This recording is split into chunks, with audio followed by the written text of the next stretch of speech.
Buenas tardes. El valor razonable como herramienta contable. Este trabajo es basado con las ponencias de mis compañeras Elena Rodríguez y Yasmín Ateortua y la contraponencia de mis compañeras Dolly Quintero y Diana Quintero. Y en los diferentes aportes en el foro de mis compañeros se llegó a lo siguiente. ¿Qué es el valor razonable? Primero es importante determinar el concepto de qué es el valor razonable. Está definido como el importe por el que se puede ser intercambiado un activo o liquidado un pasivo.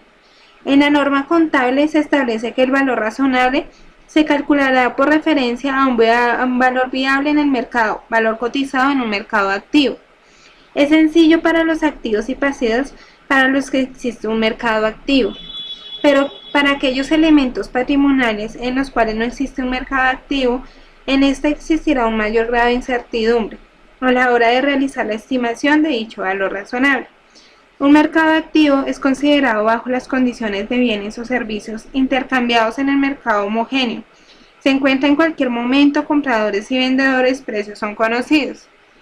Aquellos elementos patrimoniales que no tienen un mercado activo, el valor razonable se obtendrá de utilizar modelos y técnicas de valoración para la fijación, como son la utilización de referencias a transacciones recientes en condiciones de independencia mutua entre partes interesadas, utilización de referencias a transacciones, uso del valor razonable de otros activos que sean sustancialmente iguales, el método de descuento de flujos de efectivo futuros estimados, los modelos generalmente utilizados para valorar opciones.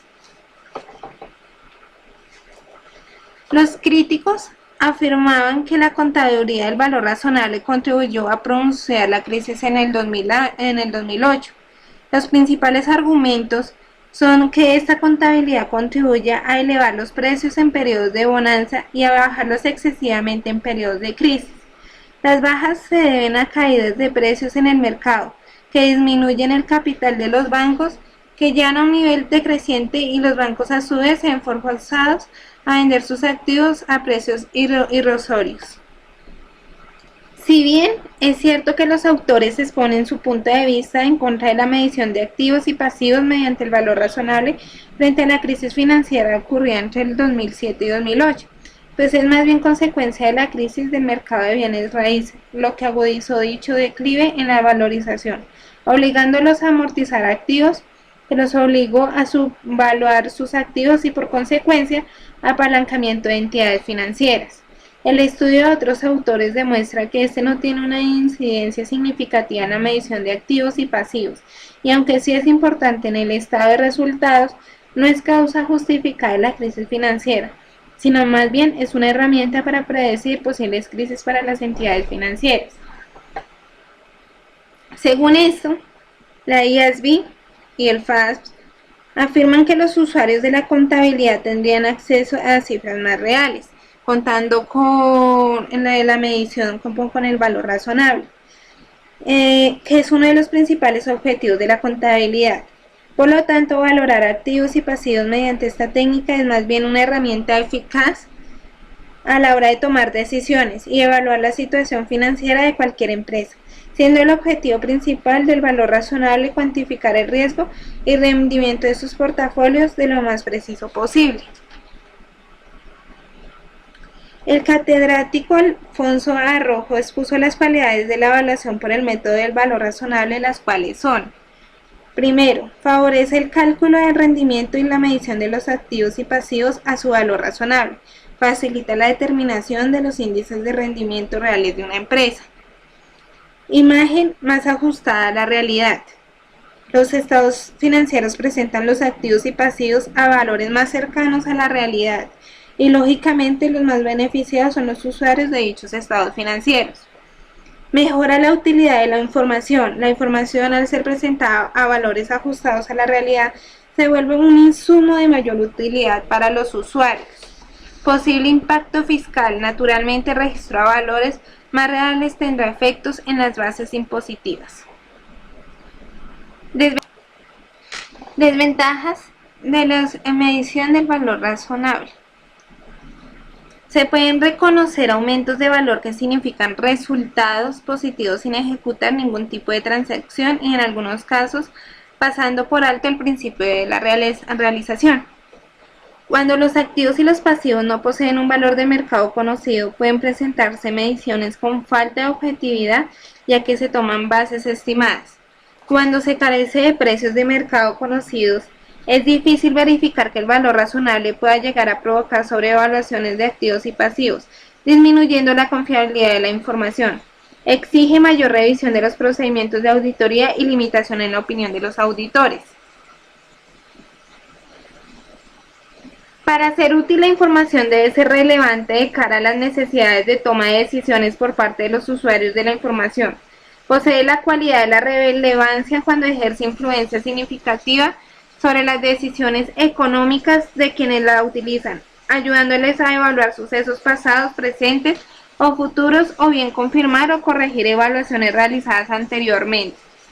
Debido a los problemas derivados de la crisis financiera del año 2008, en los Estados Unidos el Congreso recomendó a los organismos internacionales emisores de normas contables y reguladoras la eliminación del método del valor razonable, ante lo cual la SEC del 2008 entregó el reporte que requirió el Congreso, el cual abordó asuntos como los efectos de las normas contables en el balance de situación de los impactos de la contabilización en la quiebra de bancos en el 2008, el impacto en la calidad de la información financiera disponible para los inversores. Los resultados de los informes revelaron que los inversores consideran que la contabilización del valor razonable aportaba mejoras a la transparencia de la información financiera, lo cual facilitaba una información confiable en la toma de decisiones de las organizaciones, y menciona que el concepto de valor razonable no es la causa fundamental en la crisis financiera del año 2008, ya que se evidencia que esta crisis se generó por pérdidas acumuladas y confianza en exceso en los prestamistas e inversores. En este sentido, dicho informe no recomienda suspender las normas contables sobre el valor razonable y más bien genera recomendaciones para mejor su aplicación como guías y otras herramientas para determinar el valor razonable, cuando la información del mercado no sea disponible en mercados líquidos o inactivos. Por otro lado, se debe tener en cuenta que el uso y la aplicación del concepto del valor razonable y paralelamente la adopción de las normas internacionales de contabilidad ha desencadenado un cambio paulatino y obligatorio en la preparación de la información contable y financiera de las empresas colombianas. Con la entrada en vigencia de la Ley 1314 de 2009, en Colombia las empresas colombianas se han visto obligadas a presentar sus estados financieros bajo la normatividad contable internacional, revelando mundialmente su situación económica en tiempo real.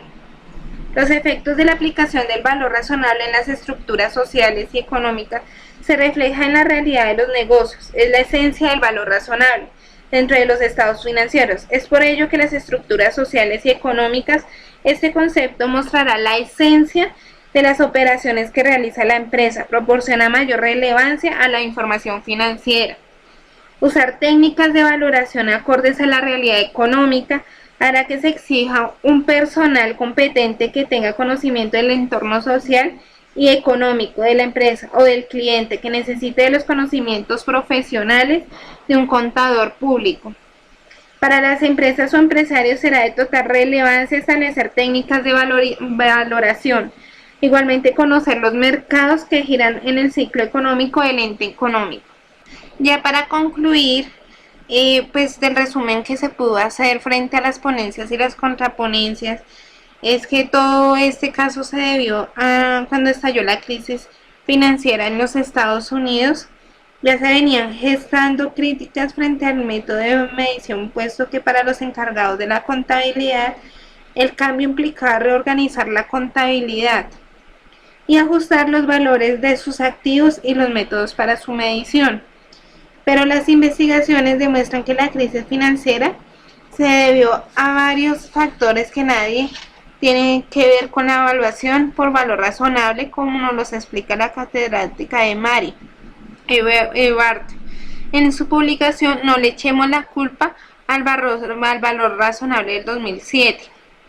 La contabilidad llevada con el método de evaluación razonable es confiable y veraz. Naturalmente, es un instrumento de gran ayuda para los usuarios de la información. Entonces queda claro que el método de medición del valor razonable no es la causa de la crisis financiera. Más bien se debe asociar a otros métodos de medición con el objeto de mejorar su propósito. Se están generando muchos cambios en el mundo debido a las normas internacionales de información financiera. Por lo tanto, es conveniente hacer uso del principio de prudencia en la distribución de utilidades y poner en marcha medidas preventivas y podernos referir a una de ellas el uso del valor económico agregado. Corresponde a los usuarios de la información, como es el Estado, los trabajadores, los bancos, los proveedores, aplicar el concepto del valor económico agregado bajo un criterio técnico. Empresa que no genera valor no debe repartir dividendos. Se debe implementar un filtro de control para las utilidades, como lo es el valor económico agregado. Es importante contemplar el riesgo de distribuir utilidades tributarias. Se deben contemplar como complemento del valor razonable el uso del valor económico agregado, normalizando la tasa del costo de oportunidad a nivel internacional. Muchas gracias.